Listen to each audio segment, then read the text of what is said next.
नमस्कार दोस्तों। आज की कहानी है अग्नि समाधि।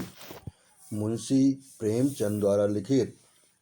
साधु संतों के सत्संग से बुरे भी अच्छे हो जाते हैं, किंतु पयाग का दुर्भाग्य था कि उस पर सत्संग का उल्टा ही असर हुआ। उसे गांजे, चरस और भंग का चस्का पड़ गया, जिसका फल ये हुआ कि एक मेहनती उद्यमशील युवक आलस्य का उपासक बन गया।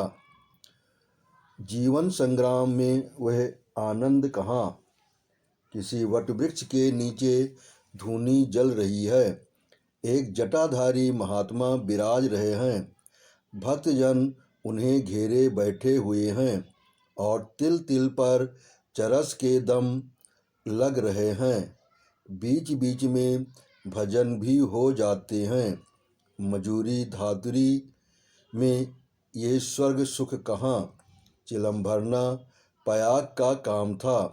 भक्तों को परलोक में पुण्य फल की आशा थी। पयाग को तत्काल फल मिलता था। चिलमों पर पहला हक उसी का होता। महात्माओं के श्रीमुख से भगवत चर्चा सुनते हुए वह आनंद से विह्वल हो उठता था। उस पर आत्मविस्मृति सी छा जाती थी। वह सौरभ संगीत और प्रकाश से भरे हुए एक दूसरे ही संसार में पहुंच जाता था।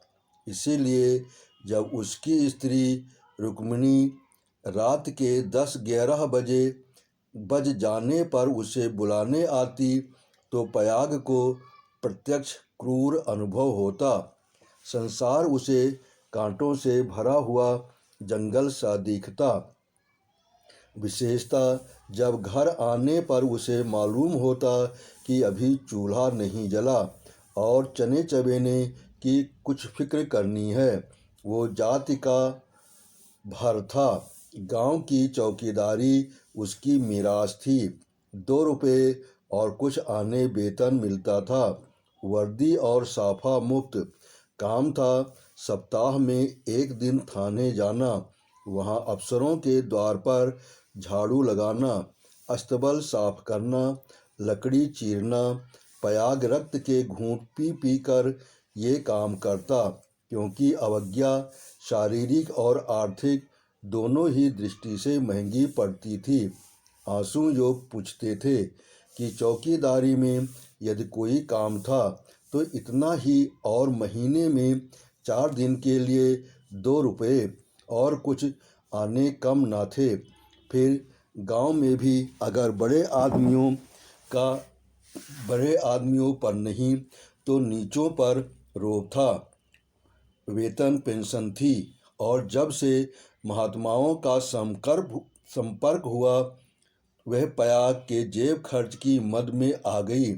अतएव जीविका का प्रश्न दिनों दिन चिंता उत्पादक रूप धारण करने लगा। इन सत्संगों के पहले यह दंपति गांव में मजदूरी करता था। रुक्मिणी लकड़ियां तोड़कर बाजार ले जाती। पयाग कभी आरा चलाता, कभी हल जोतता, कभी पुर हाँकता। जो काम सामने आ जाए उसमें जुट जाता था। हंसमुख, श्रमशील, विनोदी, निर्द्वंद आदमी था, और ऐसा आदमी कभी भूखों नहीं मरता। उस पर नम्र इतना कि किसी काम के लिए नहीं ना करता। किसी ने कुछ कहा और वो अच्छा भैया कहकर दौड़ा, इसलिए उसका गांव में मान था।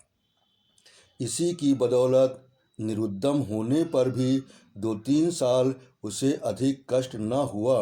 दोनों जून की तो बात ही क्या, जब महतों को ये रिद्धि न प्राप्त थी जिनके द्वार पर बैलों की 3-3 जोड़ियां बंधाती थीं, तो पयाग किस गिनती में था। हाँ, 1 जून की दाल रोटी में संदेह न था, परंतु अब यह समस्या दिन पर दिन विषमतर होती जाती थी।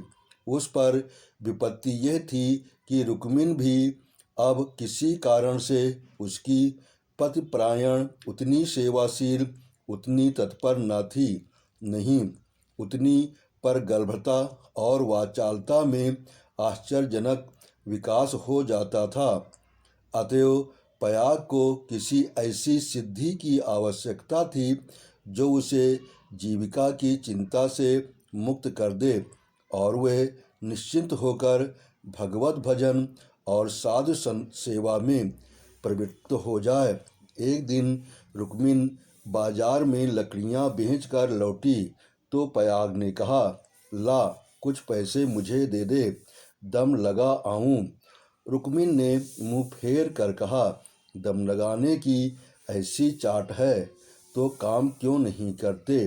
क्या आजकल कोई बाबा नहीं है? जाकर चिलम भरो।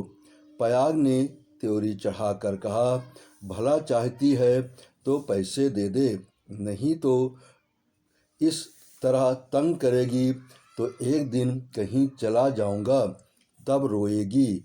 रुक्मिन अंगूठा दिखाकर बोली, रोए मेरी बला, तुम रहते ही हो तो कौन सोने का कौर खिला देते हो?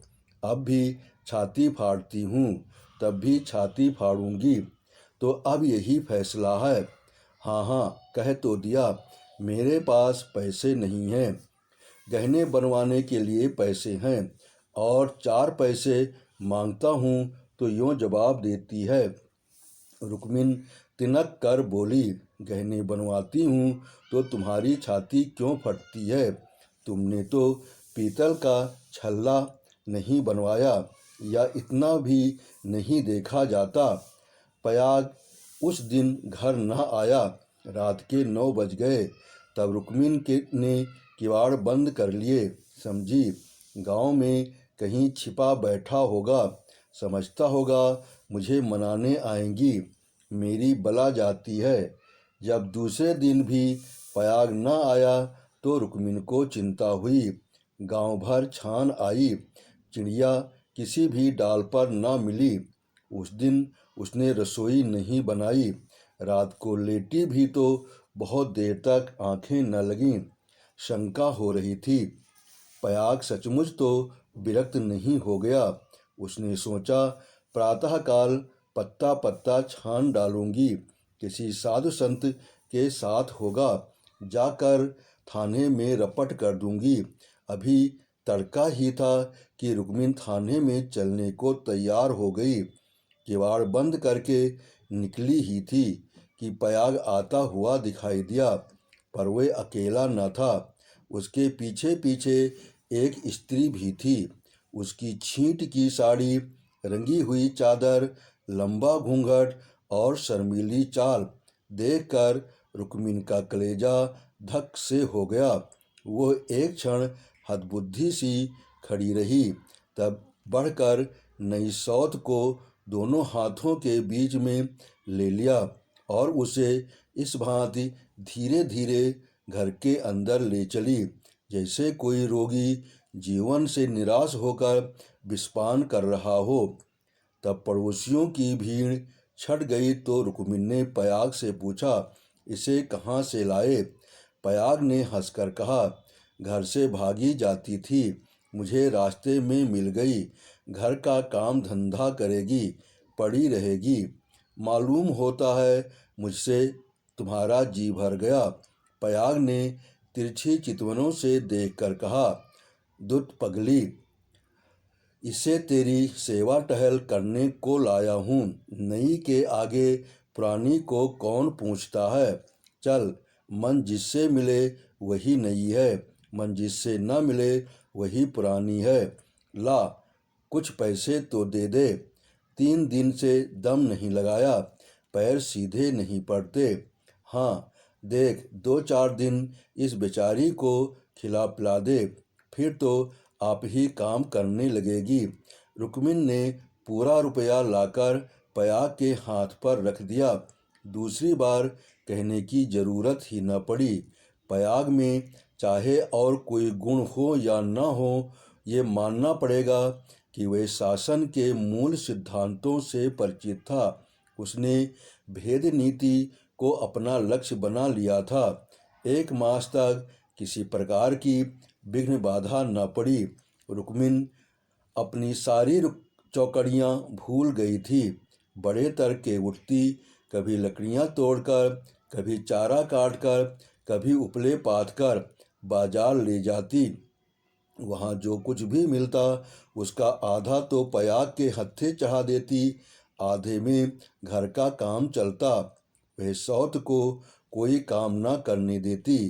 पड़ोसियों से कहती, बहन सौत है तो क्या है, तो अभी कल की बहुरिया, 2-4 महीने भी आराम से न रहेगी तो क्या याद करेगी। मैं तो काम करने की को हूँ ही। गांव भर में रुक्मिन के शील स्वभाव का बखान होता था, पर सत्संगी घाघ पयाग सब कुछ समझता था और अपनी नीति की सफलता पर प्रसन्न होता था। एक दिन बहू ने कहा, दीदी अब तो घर में बैठे बैठे जी उबता है, मुझे भी कोई काम दिला दो। रुक्मिन ने स्नेह सिंचित स्वर में कहा, क्या मेरे मुख में कालिख पुतवाने पर लगी हुई है। भीतर का काम किए जा, बाहर के लिए मैं हूँ ही। बहू का नाम कौशल्या था, जो बिगड़कर सिलिया हो गया था। इस वक्त सिलिया ने कुछ जवाब न दिया, लेकिन वो लौंडियों की दशा अब उसके लिए असह्य हो गई थी। वे दिन भर का घर का काम करते करते मरे, कोई नहीं पूछता। रुक्मिन बाहर से 4 पैसे लाती है तो घर की मालकिन बनी हुई है। अब सिलिया भी मजूरी करेगी और मालकिन का घमंड तोड़ देगी। पयाग पैसों का यार है, यह बात उससे अब छिपी न थी। जब रुक्मिन चारा लेकर बाजार चली गई तो उसने घर की टट्टी लगाई और गांव का रंग ढंग देखने के लिए निकल पड़ी। गांव में ब्राह्मण, ठाकुर, कायस्थ, बनिए सभी थे। सिलिया ने शील और संकोच का कुछ ऐसा स्वांग रचा कि सभी स्त्रियां उस पर मुग्ध हो गईं। किसी ने चावल दिया, किसी ने दाल, किसी ने कुछ। नई बहू की आवभगत कौन न करता। पहले ही दौरे में सिलिया को मालूम हो गया कि गांव में पिसनहारी का स्थान खाली है और वह इस कमी को पूरा कर सकती है।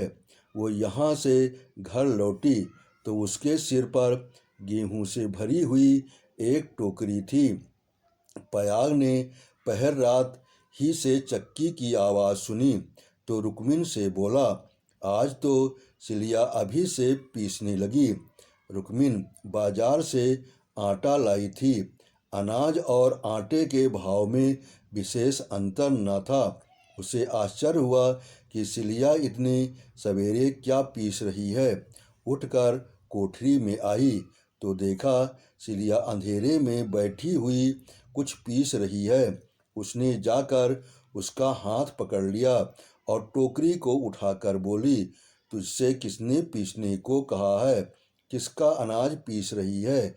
सिलिया ने निशंक होकर कहा, तुम जाकर आराम से सोती क्यों नहीं, मैं पीसती हूँ तो तुम्हारा क्या बिगड़ता है। चक्की की घुमुर घुमुर भी नहीं सही जाती। लाओ टोकरी दे दो, बैठे बैठे कब तक खाऊंगी। 2 महीने तो हो गए, मैंने तो तुझसे कुछ नहीं कहा। तुम कहो चाहे ना कहो, अपना धर्म भी तो कुछ है। तू अभी यहाँ के आदमियों को नहीं जानती। आटा तो पिसाते सबको अच्छा लगता है, पैसे देते रोते हैं किसका गेहूं है। मैं सवेरे उसके सर पर पटक आऊंगी। सिलिया ने रुक्मिन के हाथ से टोकरी छीन ली और बोली, पैसे क्यों ना देंगे, कुछ बेगार करती हूँ। तू न मानेगी, तुम्हारी लौंडी बनकर न रहूँगी। यह तकरार सुनकर पयाग भी आ पहुँचा और रुक्मिन से बोला, काम करती है तो करने क्यों नहीं देती। अब क्या जन्म भर बहुरिया ही बनी रहेगी। हो गए 2 महीने, तुम क्या जानो नाक तो मेरी कटेगी। सिलिया बोल उठी, तो क्या कोई बैठे खिलाता है? चौका बर्तन, झाड़ू बहारू, रोटी पानी, पीसना कूटना ये कौन करता है?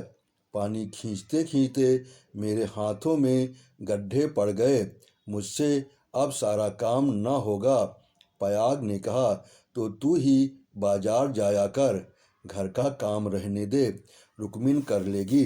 रुक्मिन ने आपत्ति की, ऐसी बात मुँह से निकालते लाज नहीं आती। 3 दिन की बहुरिया बाजार में घूमेगी तो संसार क्या कहेगा? सिलिया ने आग्रह करके कहा, संसार क्या कहेगा? क्या कोई ऐब करने जाती हूँ? सिलिया की डिग्री हो गई। आधिपत्य रुक्मिन के हाथ से निकल गया। सिलिया की अमलदारी हो गई। जवान औरत थी।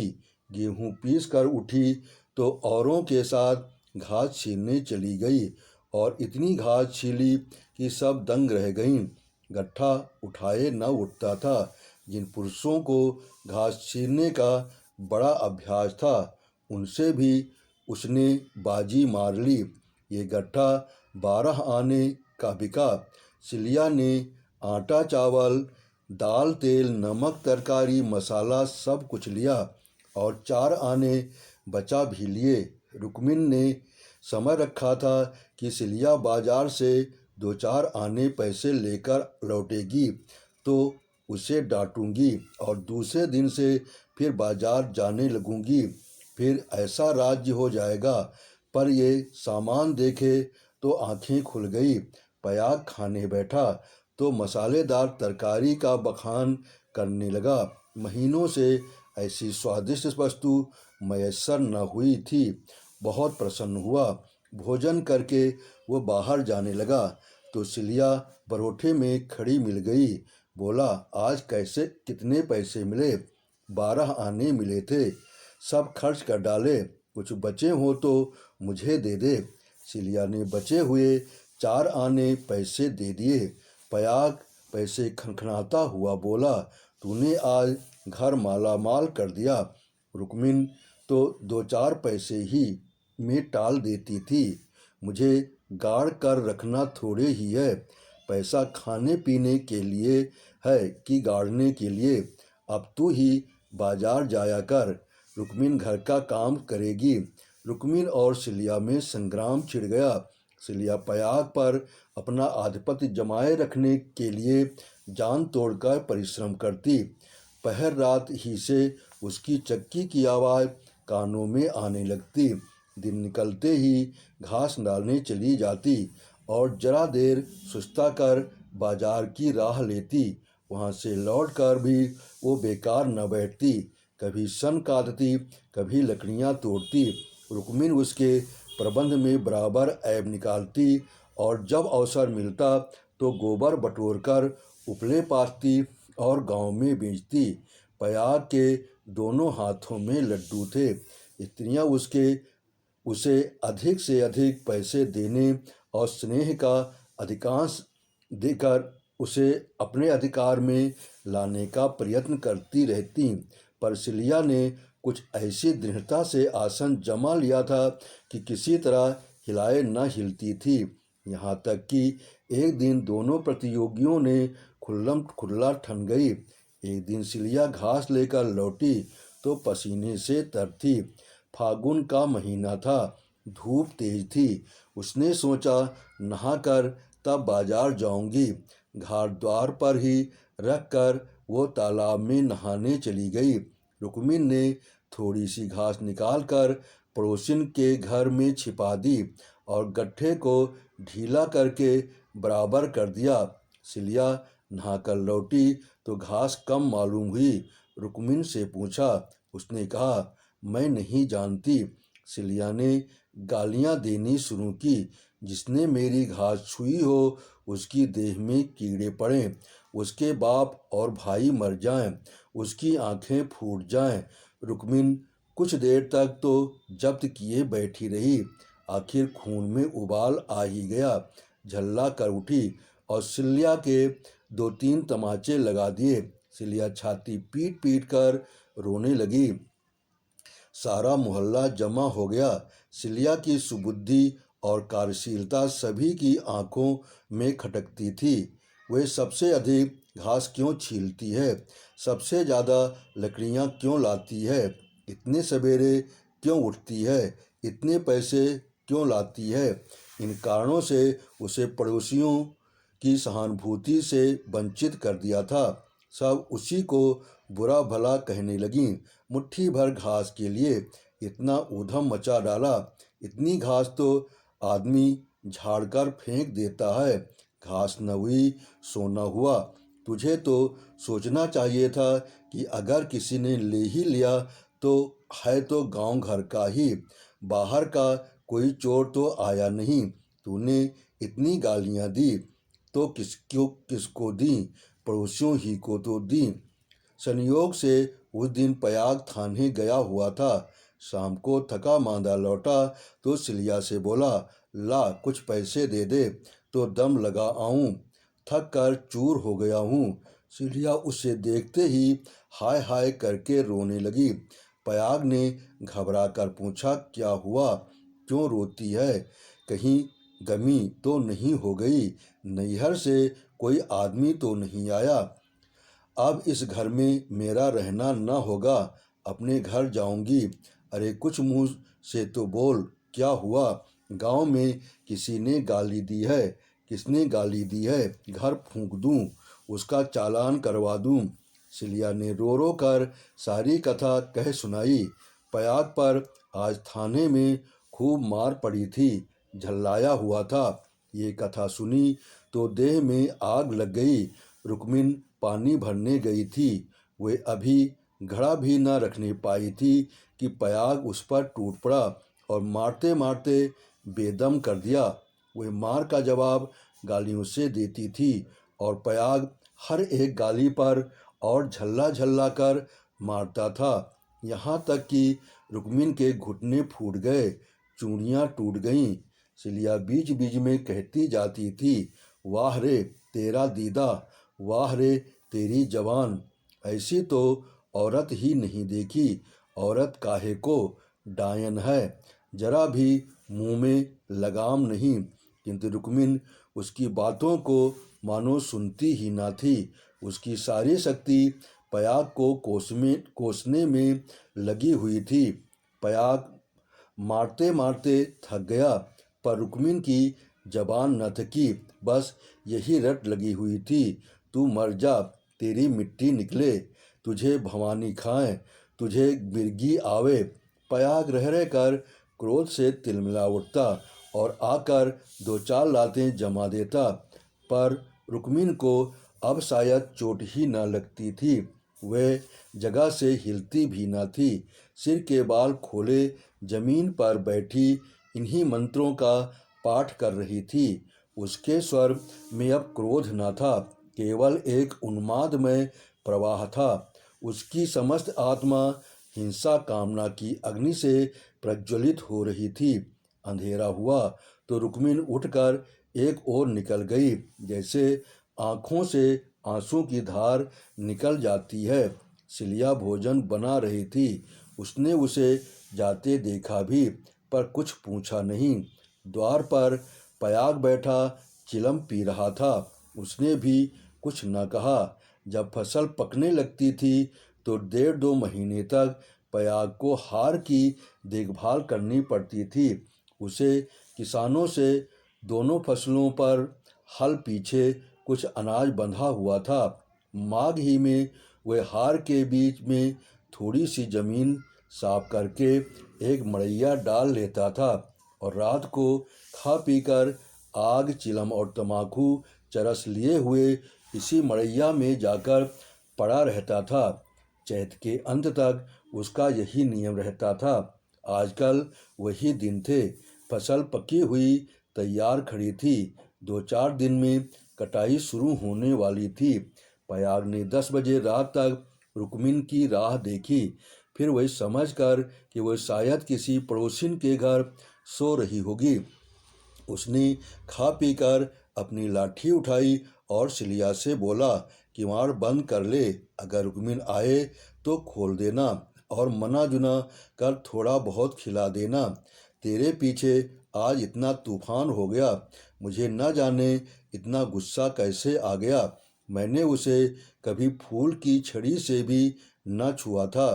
कहीं बूढ़ घास न मरी हो तो कल आफत आ जाए। सिलिया बोली, न जाने वो आएगी कि नहीं, मैं अकेली कैसे रहूंगी, मुझे डर लगता है। तो घर में कौन रहेगा? सूना घर पाकर कोई लोटा थाली उठा ले जाए तो डर किस बात का? फिर रुक्मिन तो आती ही होगी। सिलिया ने अंदर से टट्टी बंद कर ली। पयाग हार की ओर चला। चरस की तरंग में भजन गाता जाता था।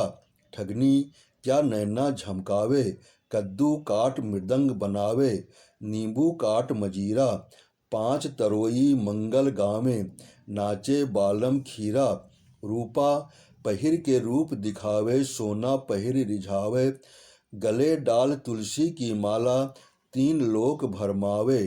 ठगनी सहसा सिवाने पर पहुँचते ही उसने देखा कि सामने हार में किसी ने आग जलाई। एक क्षण में एक ज्वाला सी दहक उठी। उसने चिल्लाकर पुकारा, कौन है वहाँ? अरे ये कौन आग जलाता है? ऊपर उठती हुई ज्वालाओं में अपनी आग्नेय जिह्वा से उत्तर दिया। अब पयाग को मालूम हुआ कि उसकी मड़ैया में आग लगी हुई है। उसकी छाती धड़कने लगी। उस मड़ैया में आग लगाना रुई के ढेर में आग लगाना था। हवा चल रही थी। मड़ैया के चारों ओर एक हाथ हटकर पकी हुई फसल की चादर बिछी हुई थी। रात में भी उनका सुनहरा रंग झलक रहा था।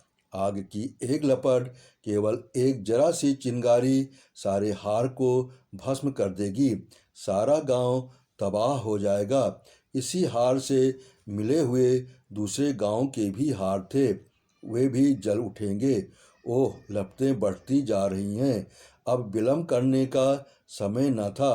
पयाग ने अपना उपला और चिलम वहीं पटक दिया और कंधों पर लोहबंद लाठी रखकर बेतहाशा मड़ैया की ओर दौड़ा। मेड़ों में से जाने में चक्कर था, इसलिए वो खेतों में से होकर भागा जा रहा था। प्रतिक्षण ज्वाला प्रचंडतर होती जाती थी और पयाग के पांव और तेजी से उठ रहे थे। कोई तेज घोड़ा भी इस वक्त उसे पा न सकता था। अपनी तेजी पर उसे स्वयं आश्चर्य हो रहा था। जान पड़ता था पांव भूमि पर पड़ते ही नहीं। उसकी आंखें मड़ैया पर लगी हुई थीं। दाहिने बाएं से और न कुछ सूझता था। इसी एकाग्रता ने उसके पैरों में पर लगा दिए थे। न दम फूलता था, न पांव थकते थे।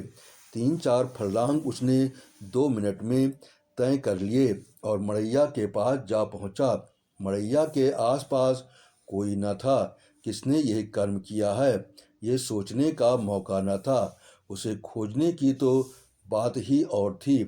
पयाग का संदेह रुक्मिन पर हुआ, पर वो क्रोध का समय न था। ज्वालाएं कुचाली बालकों की भांति ठट्ठा मारती, धक्कम धक्का करती, कभी दाहिनी ओर लपकती, कभी बाईं ओर।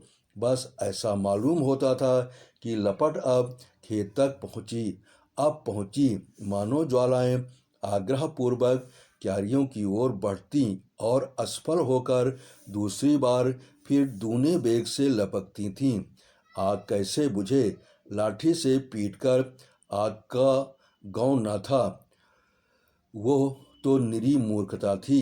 फिर क्या हो? फसल जल गई तो फिर वो किसी को मुंह न दिखा सकेगा। गांव में कोहराम मच जाएगा, सर्वनाश हो जाएगा। उसने ज़्यादा नहीं सोचा। गंवारों को सोचना नहीं आता।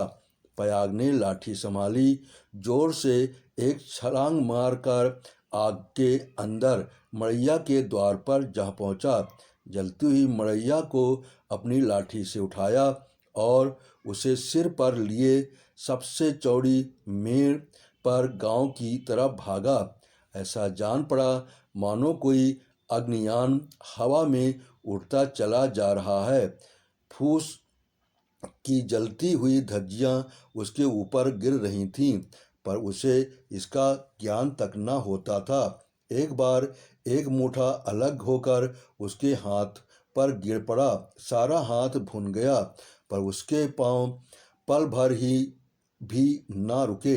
हाथों में जरा भी हिचक न हुई। हाथों का हिलना खेती का तबाह होना था। पयाग की ओर से अब कोई शंका न थी। अगर भय था तो यही कि मड़ैया का वह केंद्र भाग जहां लाठी का कुंडा डालकर पयाग ने उसे उठाया था न जल जाए, क्योंकि छेद के फैलते ही मड़ैया उसके ऊपर आ गिरेगी और अग्नि समाधि में मग्न कर देगी। पयाग ये जानता था कि हवा की चाल से उड़ा चला जाता था। 4 फर्लांग की दौड़ है। मृत्यु अग्नि का रूप धारण किए हुए पयाग के सिर पर खेल रही है और गांव की फसल पर उसकी दौड़ में इतना वेग है कि ज्वालाओं का मुंह पीछे को फिर गया है और उसकी दाहक शक्ति का अधिकांश वायु से लड़ने में लग रहा है। नहीं तो अब तक बीच में आग पहुंच गई होती और हाहाकार मच गया होता। एक फर्लांग तो निकल गया। पयाग की हिम्मत ने हार नहीं मानी। वो दूसरा फर्लांग भी पूरा हो गया। देखना, पयाग 2 फर्लांग की और कसर है। पांव जरा सा भी सुस्त न हुओ। ज्वाला लाठी के कुंदे पर पहुंची और तुम्हारे जीवन का अंत है। मरने के बाद भी तुम्हें गालियां मिलेंगी। तुम अनंत काल तक आहों की आग में जलते रहोगे। बस 1 मिनट और। अब केवल 2 खेत और रह गए हैं। सर्वनाश! लाठी का कुंदा निकल गया। मड़ैया नीचे खिसक रही है। अब कोई आशा नहीं। पयाग प्राण छोड़कर दौड़ रहा है। अब किनारे का खेत आ पहुंचा। अब केवल 2 सेकेंड का और मामला है। विजय का द्वार सामने 20 हाथ पर खड़ा स्वागत कर रहा है। उधर स्वर्ग है, इधर नरक। मगर वो मड़ैया खिसकती हुई पयाग के सिर पर आ पहुंची। वे अब भी उसे फेंककर अपनी जान बचा सकता था, पर उसे प्राणों का मोह नहीं। वो उस जलती हुई आग को सिर पर लिए भागा जा रहा है। वहां उसके पांव लड़खड़ाए। अब यह क्रूर अग्नि लीला नहीं देखी जाती। यकायक एक स्त्री सामने के वृक्ष से नीचे की से दौड़ती हुई पयाग के पास पहुंची। यह रुक्मिन थी। उसने तुरंत पयाग के सामने आकर गर्दन झुकाई और जलती हुई मड़ैया के नीचे पहुंचकर उसे दोनों हाथों में पर ले लिया। उसी दम पयाग मूर्छित होकर गिर पड़ा। उसका सारा मुंह झुलस गया था। रुक्मिन उसके अलाव को लिए 1 सेकंड में खेत के डांडे पर आ पहुंची, मगर इतनी दूर में उसके हाथ जल गए, मुंह जल गया और कपड़ों में आग लग गई। अब उसे इतनी सुध भी न थी कि मड़ैया के बाहर निकल आए। वो मड़ैया को लिए हुए गिर पड़ी। इसके बाद कुछ देर तक मड़ैया हिलती रही। रुक्मिन हाथ पांव फेंकती रही। फिर अग्नि ने उसे निगल लिया। रुक्मिन ने अग्नि समाधि ले ली। कुछ देर के बाद पयाग को होश आया। सारी देह जल रही थी। उसने देखा वृक्ष के नीचे फूस की लाल आग चमक रही है। उठकर दौड़ा और पैरों से आग को हटा दिया। नीचे रुक्मिन की अधजली लाश पड़ी हुई थी। उसने बैठकर दोनों हाथ से मुंह ढांप लिया और रोने लगा। प्रातःकाल गांव के लोग पयाग को उठाकर उसके घर ले गए। 1 सप्ताह तक उसका इलाज होता रहा, पर बचा नहीं। कुछ तो आग ने जलाया था, जो कुछ कसर थी वो शोकाग्नि ने पूरी कर दी। आपने कहानी सुनी, इसके लिए आपका बहुत बहुत धन्यवाद। आपने सब्सक्राइब किया, इसके लिए मैं दिल से आभारी हूँ।